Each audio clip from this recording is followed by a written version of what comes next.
दोस्तों, बहुत समय पहले की बात है। एक राज्य का राजा दिन में तो राजा बनकर रहता था, किंतु अंधेरा होने के बाद अर्थात रात्रि में भिखारियों जैसे व्यवहार करता था। राजा को यह समझ नहीं आ रहा था कि आखिर उसके साथ ऐसा क्यों हो रहा है। दिन में तो वह यह जानता है कि वह एक राजा है और वह हमेशा राजा की तरह ही पेश आता था, किंतु रात्रि के वक्त जब लोग सोने चले जाते थे तो उसे ऐसा प्रतीत होता था कि मानो वह एक भिखारी है और अपने आप को वह भिखारी ही मानता था। तो आखिर उस राजा के साथ ऐसा क्या हुआ था? चलिए इस छोटी सी कहानी के माध्यम से जानते हैं। इस कहानी की शुरुआत होती है 20 साल पहले, जब वह राजा नहीं बल्कि एक राजकुमार था और उसके पिता इस राज्य के राजा थे। उस राजकुमार के पिता बहुत ही पराक्रमी और शूरवीर थे और साथ ही साथ वह बहुत क्रोधी भी थे। उनके क्रोध से पूरा राज्य उनसे डरता था। वहीं पर राजकुमार बहुत ही नटखट थे, वह बहुत उपद्रवी थे। वह राजकुमार किसी की भी बात नहीं सुनता था, वह तो केवल शैतानियों में ही लगा रहता था और कभी कभी तो वो शैतानी की सारी हदें पार कर देता था। यह देखकर राजा बहुत परेशान था और राजा को अपने बेटे राजकुमार पर बहुत क्रोध भी आता था। एक दिन क्रोध के आवेश में आकर अपने बेटे राजकुमार की शैतानियों से तंग आकर राजा ने सैनिकों को आदेश दिया और कहा, सैनिकों, मेरी बात ध्यान से सुनना। जब राजकुमार की नींद गहरी हो तब उसे किसी दूसरे राज्य के जंगल में छोड़कर आना। जब राजा यह आदेश सैनिकों को दे रहे थे तभी वहां पर उस राज्य का मंत्री भी उपस्थित था। मंत्री बहुत ही शांत दिमाग वाला था। मंत्री ने राजा को समझाने की कोशिश की, अथक प्रयास किए, लेकिन राजा अपने आदेश पर अटल था और मंत्री राजा को मनाने में असफल रहा। ठीक उसी रात्रि राजा के कहे अनुसार 8 साल के उस छोटे से राजकुमार को पड़ोसी राज्य के जंगल में जाकर छोड़ दिया गया। अगले दिन जब राजकुमार की आंखें खुली तो उसने अपने आप को एक जंगल में पाया। केवल एक रात नहीं, राजकुमार का पूरा जीवन पलट दिया था। जो राजकुमार महलों में रहता था, आज वह दर दर की ठोकरें खाने के लिए मजबूर हो चुका था। उसके पास और कोई भी रास्ता नहीं बचा था। राजकुमार को जोरों की भूख लगी। राजकुमार आगे बढ़ता गया और उस राज्य के एक नगर में जा पहुंचा। वहां पर उसने लोगों से भीख मांगी और अपना पेट भरा। अब से वह राजकुमार हर रोज लोगों से भीख मांगकर ही अपना पेट भरा करता। जब भी उसे कुछ मिल जाता तो वह खा लेता, अन्यथा वह राजकुमार भूखे पेट ही सो जाता।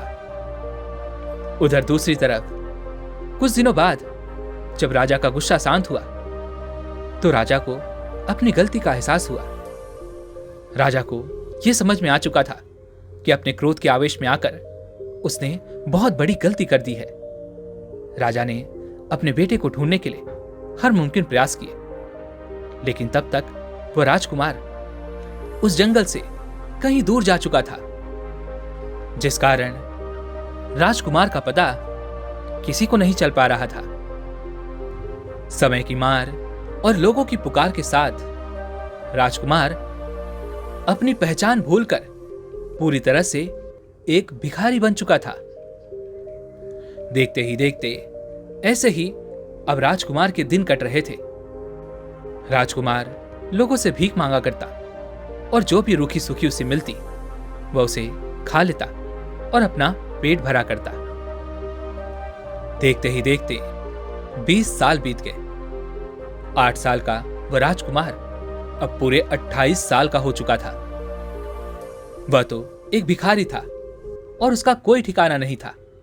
वह कभी एक शहर तो कभी दूसरे शहर में घूमा करता और ऐसे ही घूमते घूमते वह शहर पार करके अपने ही राज्य में आ पहुंचा।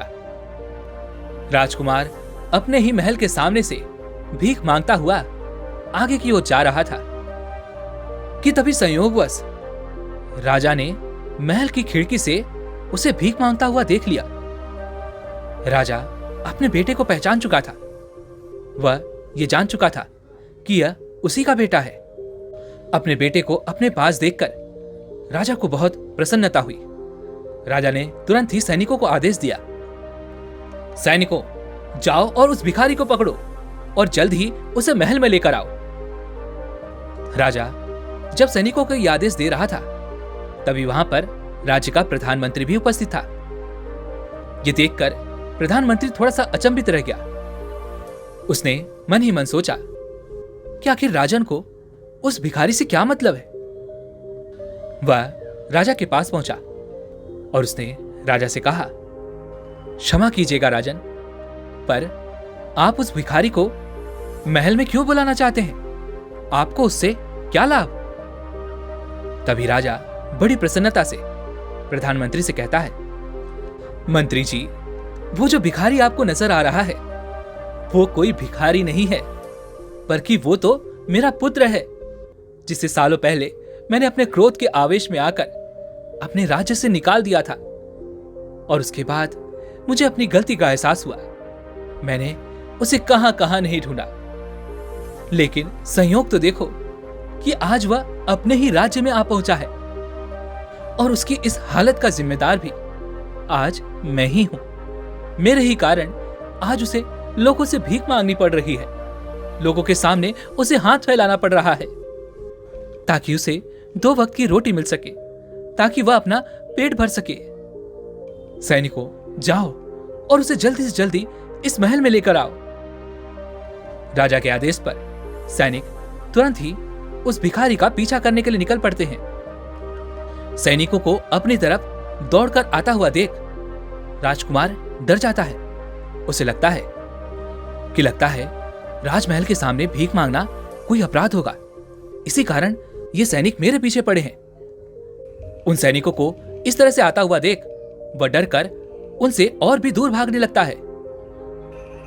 भागते भागते वह शहर की ओर चला जाता है। शहर में खूब भीड़ जमा हुई थी और उसी भीड़ में मिलकर वह सैनिकों की आंखों से ओझल हो जाता है।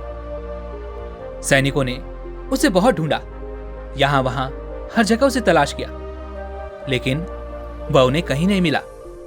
आखिरकार सभी सैनिक थक हार कर वापस राजमहल लौटते हैं और राजा से कहते हैं, हे राजन, हमें क्षमा कीजिएगा, लेकिन वह भिखारी हमारे हाथों से निकल गया।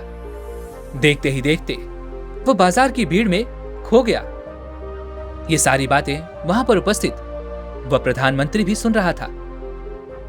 तभी वह प्रधानमंत्री राजा के पास गए और राजा को कहने लगे, हे राजन, माफ कीजिएगा, किंतु ऐसा लगता है कि राजकुमार अपने पहले की सभी यादें भूल चुके हैं। अब उन्हें कुछ भी याद नहीं है। लेकिन आप धीरज रखिए, हम उन्हें अवश्य ही ढूंढ लेंगे। आगे वह प्रधानमंत्री राजा से फिर कहता है, लेकिन जब हम उन्हें महल में लेकर आएंगे तब आप उन्हें एकदम से यह मत बता देना कि वह आपके पुत्र हैं और वह इस राज्य के राजकुमार हैं, क्योंकि यह बहुत गंभीर बात है। और यदि आपने उसे एकदम से ऐसे बता दिया कि वह इस राज्य का राजकुमार है, तो हो सकता है कि वह इस बात को सहन न कर पाए। इतनी बड़ी खबर उसका दिमाग सह ना पाए और ऐसी स्थिति में हो सकता है कि वह पागल भी हो जाएगा, या फिर उसके मन में एक डर पैदा हो जाएगा कि पता नहीं ये लोग मेरे साथ क्या खेल खेल रहे हैं, और वह आपके साथ कभी नहीं रहना चाहेगा। वह कुछ न कुछ करके यहां से भागने के लिए हर मुमकिन प्रयास करेगा। इसलिए वह भिखारी एक राजकुमार है, यह बात केवल हम दोनों के बीच में ही रहनी चाहिए। प्रधानमंत्री की इन बातों से राजा भी पूरी तरह से सहमत था। राजा ने सहमति दिखाते हुए हाँ में सर हिलाया। तभी आगे वह प्रधानमंत्री अपने सभी सैनिकों से कहता है, जाओ और पूरे राज्य में यह ढिंढोरा पिटवा दो कि कोई भी इस राज्य में भीख नहीं मांग सकता। इस राज्य में भीख मांगना एक अपराध है, इसलिए जो कोई भी इस राज्य में भीख मांगता है उसे भीख मांगना छोड़ना होगा और उसे कोई न कोई काम करना होगा। प्रधानमंत्री के आदेश पर सैनिकों ने पूरे राज्य में जाकर यह ढिंढोरा पिटवा दिया कि कोई भी राज्य में भीख नहीं मांग सकता। यदि वह भीख मांगता पकड़ा गया तो उसे भयंकर दंड दिया जाएगा।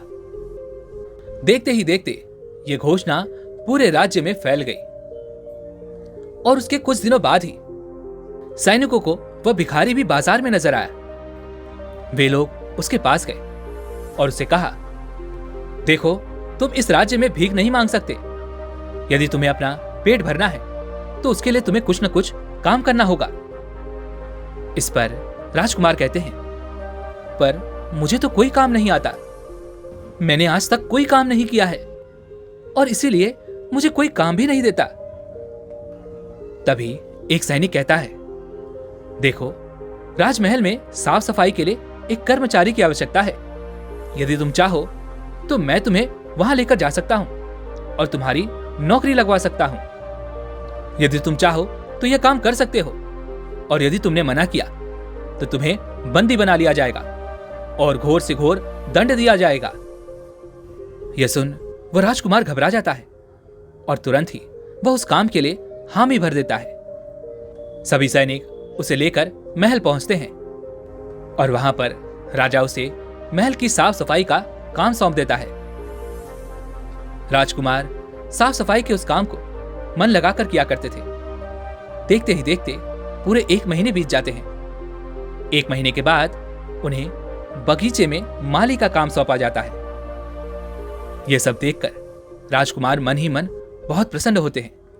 उन्हें लगता है कि जरूर मैंने कुछ अच्छे कर्म किए होंगे जो आज मुझे साफ सफाई के काम से हटाकर माली बना दिया गया है और अब मैं इज्जत की 2 रोटी भी खा सकता हूं। धीरे धीरे राजकुमार का खुद पर विश्वास बढ़ने लगा था। कुछ महीने उन्होंने माली का ही काम किया। उसके बाद राजा ने उन्हें दरबान का काम दे दिया। राजा भी कभी कभी घूमते घूमते अपने राजकुमार के पास पहुंचते और मुस्कुराते हुए उनकी तरफ देखा करते। यह देखकर राजकुमार मन ही मन बहुत प्रसन्न होता था। राजकुमार को राजा का यह व्यवहार बहुत अच्छा लगता था और करीबन 3 महीनों के बाद राजकुमार को राज दरबार में जगह दे दी गई। अब राजकुमार अपनी ही नजरों में उठने लगे थे। उनका विश्वास खुद पर और भी दृढ़ होने लगा था। उनका सम्मान अब बढ़ने लगा था। एक दिन राजकुमार मन ही मन यह सोच रहे थे कि जरूर मुझ में कोई अच्छी बात होगी, तभी तो मुझे इतनी बड़ी जिम्मेदारी का काम सौंपा गया है। अन्यथा यदि मेरे अंदर वो बात ना होती तो भला मुझे राज दरबार में क्यों जगह मिलती। ये सोच सोचकर राजकुमार बहुत प्रसन्न होते और वह खुद पर और भी अधिक विश्वास करने लगे थे। देखते ही देखते समय बीतता गया और करीब 6 महीनों के बाद उन्हें मंत्रिमंडल में शामिल कर दिया गया। अब राजकुमार राजा के सलाहकारों में से एक बन चुके थे। कभी कभी तो राजा राजकुमार की पीठ भी थपथपा दिया करते थे। तभी एक दिन प्रधानमंत्री राजकुमार से कहते हैं, बेटा, तुम बहुत अच्छा काम कर रहे हो, ऐसे ही मेहनत करते रहो। एक दिन देखना कि तुम्हें मेरी जगह भी मिल जाएगी। और वैसे भी अब तो मैं बूढ़ा हो चला हूं और मुझे अपने इस पद के लिए किसी योग्य और युवा उम्मीदवार की आवश्यकता है।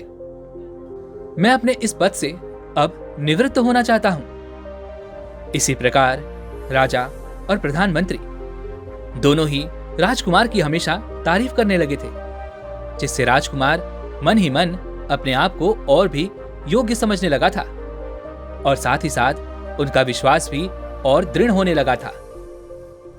और देखते ही देखते वो दिन भी आ गया जब प्रधानमंत्री ने खुद ही अपने पद के लिए राजकुमार का नाम सिफारिश किया। राजा ने भी तुरंत मंजूरी दे दी और कहा, हां, ऐसा किया जा सकता है।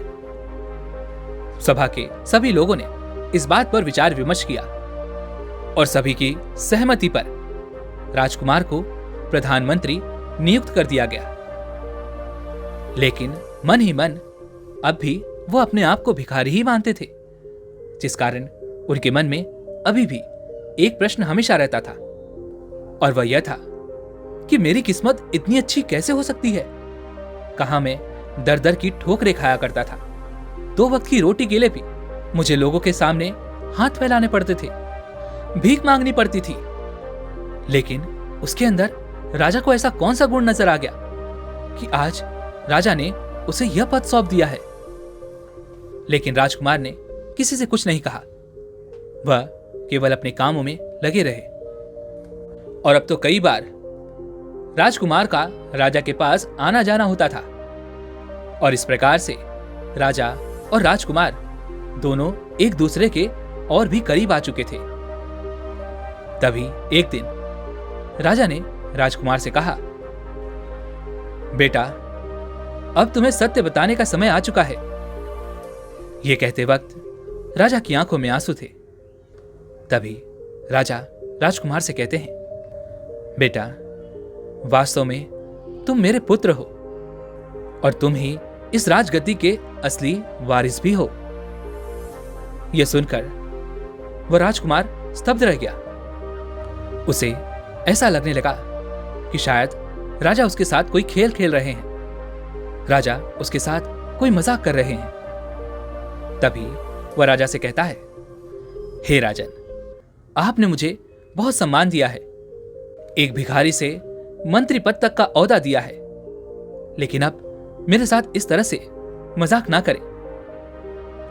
तभी राजा कहते हैं, नहीं नहीं बेटा, तुम ही इस राजगद्दी के असली वारिस हो। मेरी एक छोटी सी गलती के कारण तुम्हें अपने जीवन के 28 साल एक भिखारी बनकर जीना पड़ा। इसमें तुम्हारी कोई गलती नहीं थी, गलती तो मेरी थी। मैंने ही अपने क्रोध के आवेश में आकर तुम्हें राज्य से बाहर निकाल दिया था, किंतु जब मेरा गुस्सा शांत हुआ तो मैंने तुम्हें ढूंढने का हर मुमकिन प्रयास किया, लेकिन तुम मुझे कहीं नहीं मिले। और एक दिन अचानक तुम इस महल के सामने मुझे भीख मांगते हुए नजर आए। उसी वक्त मैंने तुम्हें पहचान लिया था और इसी कारणवश मैंने तुम्हें इस महल में जगह दी और तुम्हें धीरे धीरे इस राजपाट का एक हिस्सा बनाया। इस पर राजकुमार राजा से कहते हैं, हे राजन, अगर ऐसी बात है तो आपने मुझे पहले क्यों नहीं बताया। इस पर राजा कहते हैं, बेटा, अगर मैं तुम्हें उसी वक्त बता देता तो शायद हो सकता था कि तुम मुझ पर विश्वास ना करते और तुम यह महल छोड़कर चले जाते, और मैं पहले ही एक बार तुम्हें खो चुका था, मैं तुम्हें दोबारा कैसे खोता। यदि मैं 4 साल पहले तुमसे यही बात कहता तो तुम इस बात पर विश्वास नहीं कर पाते। इसलिए तुम्हें पूरा विश्वास हो जाए कि तुम एक राजकुमार हो, इसी कारणवश हमने 4 साल और खर्च किए। तभी राजकुमार राजा से कहते हैं, पिताजी, रोइए मत, आपने जो कुछ भी किया वो बिल्कुल सही किया। यदि आप मुझे उसी समय बता देते तो हो सकता था कि मैं आपकी बातों पर यकीन न करता और हो सकता था कि मैं उस समय कुछ भी कर जाता। लेकिन जब से मैं यहां पर आया हूं तब से मुझे हल्का हल्का सा कुछ याद है, कुछ स्मृतियां अब भी मुझे याद हैं। ये दीवारें, ये दरवाजे, इन पर बनी हुई नक्काशियां, ये सब देखकर मुझे मन ही मन ऐसा लगता था कि मैंने पहले कभी न कभी ये सब कुछ देखा हुआ है। लेकिन तब मैं ये नहीं जानता था कि मैं इस राज्य का राजकुमार हूं। लेकिन अब मुझे ज्ञात है। अगले ही दिन राजा ने राजकुमार को सिंहासन पर बैठा दिया और उस राज्य का राजा घोषित कर दिया। लेकिन अब भी एक बहुत ही विकट परिस्थिति, एक विकट समस्या बाकी थी। राजकुमार दिन में तो राजा ही रहता, लेकिन रात में एक सूती कपड़े में कुछ खाना बांधकर वो तकिए के नीचे छुपा लेता और सारा कीमती सामान चादर में लपेटकर वह सीने से लगाकर सोया करता। एक दिन जब राजकुमार रात्रि के समय ऐसा कर रहे थे, तभी राजा ने उन्हें देख लिया। कुछ दिनों तक राजा ने इस बात पर गौर किया। धैर्यपूर्वक ही वह उसे देखते रहे और फिर राजकुमार के पास जाकर कहते हैं, बेटा, तुम ये सब क्या कर रहे हो? ये सब तो तुम्हारा ही है और तुम इन्हें एक चादर में लपेटकर इस तरह से अपने पास क्यों रखते हो? क्या तुम्हें किसी चीज की कोई कमी है? तभी वह राजकुमार राजा से कहता है, नहीं नहीं पिताजी, मैं नहीं जानता ऐसा क्यों होता है। मेरे मन में बार बार एक प्रश्न उठता है। मेरे मन में यह शंका होती है कि कहीं ये राज दरबार वाले मुझे मार न डालें, क्योंकि पहले मैं एक भिखारी था और आज इस राज्य का राजकुमार बन बैठा हूं, इस राज्य का राजा बन बैठा हूं। इसलिए कई लोग मुझे पसंद नहीं करते। इसलिए मेरे मन में हमेशा एक शक बना रहता है कि कहीं ये लोग मुझे मार न डालें। पिताजी, क्या मैं सच में एक राजा बनने लायक हूं? यदि मैं रात्रि में ये रोटी, ये सामान चादर में लपेटकर अपने पास ना रखूं, तो मुझे नींद नहीं आती। राजा ने धैर्यपूर्वक राजकुमार की सारी बातें सुनी। राजा ये समझ चुका था कि जो जीवन राजकुमार ने पिछले 20 सालों में जिया है, वह उसका पीछा नहीं छोड़ रहा। लेकिन अब राजा के सामने एक प्रश्न था कि आखिर 20 सालों का यह जीवन जो राजकुमार ने एक भिखारी बनकर जिया है, जिसने राजकुमार के अवचेतन मन में एक ऐसी लकीर खींच दी है जिससे राजकुमार बार बार अपने आप को एक भिखारी महसूस करते हैं, इसे कैसे ठीक किया जाए? यह प्रश्न लेकर राजा अपने राज्य के गुरु के पास गए और राजा ने उन गुरु को सारी बातें बता दी। तभी वह गुरु मुस्कुराते हुए कहते हैं, राजन, तुम्हारे पुत्र अर्थात राजकुमार ने 20 साल पहले जो जीवन जिया है, वह उनके अवचेतन मन में पूरी तरह से बस चुका है। अब उसे अवचेतन मन से निकालना होगा। हमें सम्मोहन प्रक्रिया का इस्तेमाल करना होगा और इसी प्रक्रिया से हम राजकुमार के मन से यह निकाल सकते हैं कि वह अब भिखारी नहीं है, बल्कि एक राजकुमार है, एक राज्य के राजा हैं। तभी वह राजा कहता है, हे गुरुवर, पर यह मैं कैसे करूं? क्या इसका कोई उपाय है? तभी वह गुरु राजा से कहते हैं, हे राजन, आज से जब भी राजकुमार अपने कक्ष में जाएं और वह सोने की अवस्था में हो, तब उनके कानों में जाकर तुम्हें केवल इतना ही कहना है कि अब तुम इस राज्य के राजा हो, तुम पूरी तरह से सक्षम हो, तुम शक्तिशाली हो, तुम्हारे लिए कुछ भी कठिन नहीं है, तुम्हें किसी चीज की कोई कमी नहीं है, सब तुम्हें पसंद करते हैं, तुम्हारा सम्मान करते हैं और अब से तुम ही इस राज्य के संचालक हो। इतना कहकर वह गुरु शांत हो गए और राजा गुरु को प्रणाम करके वहां से चला गया। अब से जब भी राजकुमार अपने कक्ष में सोने के लिए जाते थे, तब राजा जाकर राजकुमार से यही सारी बातें कहते थे कि तुम इस राज्य के राजा हो, तुम सक्षम हो, तुम शक्तिशाली हो, तुम्हें हर कोई पसंद करता है, तुम्हारे लिए कुछ भी कठिन नहीं, तुम्हारा सब सम्मान करते हैं और तुम ही इस राज्य के संचालक हो। धीरे धीरे राजा के अंतर्मन में साहसी और सक्षम होने की भावना बढ़ने लगी और भिखारी होने की वो भावनाएं कमजोर पड़ने लगी, वह पुरानी होने लगी और डरावने सपने की तरह वह धीरे धीरे समाप्त होने लगी। और देखते ही देखते अब राजकुमार पूरी तरह से एक राजा बन चुका था। दिन और रात दोनों ही वक्त वह पूरी तरह से एक राजा होता था। दोस्तों, हम हमेशा से ये मानते हैं कि हम कमजोर हैं और हम कुछ नहीं कर सकते। यही हमारी सबसे बड़ी भूल है और यही हमारी सबसे बड़ी गलती है, क्योंकि हम मनुष्य हैं और सारी शक्तियां पहले से ही हमारे भीतर है। हम अपनी आंखों पर हाथ रख लेते हैं और अपने आप को एक भिखारी मानते हैं। लेकिन वास्तविकता तो यही है कि हम जो चाहें वो कर सकते हैं। लेकिन हमारे अवचेतन मन में अहंकार नाम का एक लाचार बैठा है, जो अपने आप को खुद परम शक्ति से अलग मानता है। इसलिए वह हमेशा कमजोर और परेशान रहता है। किंतु जब हम अपनी शक्ति पहचान लेते हैं, तब हम किसी राजा से कम नहीं हैं। हम अपना भविष्य बना सकते हैं, खुद पर विश्वास कर सकते हैं। लेकिन जैसे ही हमारा ध्यान हटता है, हमारे अवचेतन मन में बैठा हुआ वह भिखारी एक बार फिर से जाग उठता है और वह हम पर हावी होने लगता है। इसलिए हमें अपने अवचेतन मन को हराना नहीं है, बल्कि अपने अवचेतन मन तक एक सही बात पहुंचानी है, एक सही संदेश पहुंचाना है। हर रात को सोते वक्त आप अपने आप से अच्छी और सकारात्मक बातें करें, जैसे कि मैं कर सकता हूं, मेरे लिए सब कुछ संभव है, मैं इस लक्ष्य को हासिल करने में पूरी तरह से सक्षम हूं। जब आप लगातार 21 दिनों तक यह करेंगे, तो आपके अवचेतन मन की वह सारी विरोधाभासी धारणाएं टूटने लगेंगी और कुछ ही दिनों में हमारा जीवन परिवर्तन होने लगेगा। और उसके बाद आप हमेशा सकारात्मक महसूस करेंगे, हमेशा अच्छा महसूस कर पाएंगे, आनंदित महसूस कर पाएंगे और जिस भी लक्ष्य को आप पाना चाहते हैं, उस लक्ष्य की ओर तेजी से आगे बढ़ सकते हैं और अपने लक्ष्य को हासिल कर सकते हैं। दोस्तों, उम्मीद है कि आपको आज की ये वीडियो जरूर पसंद आई होगी।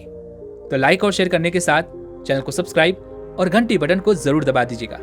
तो चलिए फिर मिलते हैं इस एक और वीडियो में। तब तक के लिए अपना ख्याल रखें। धन्यवाद।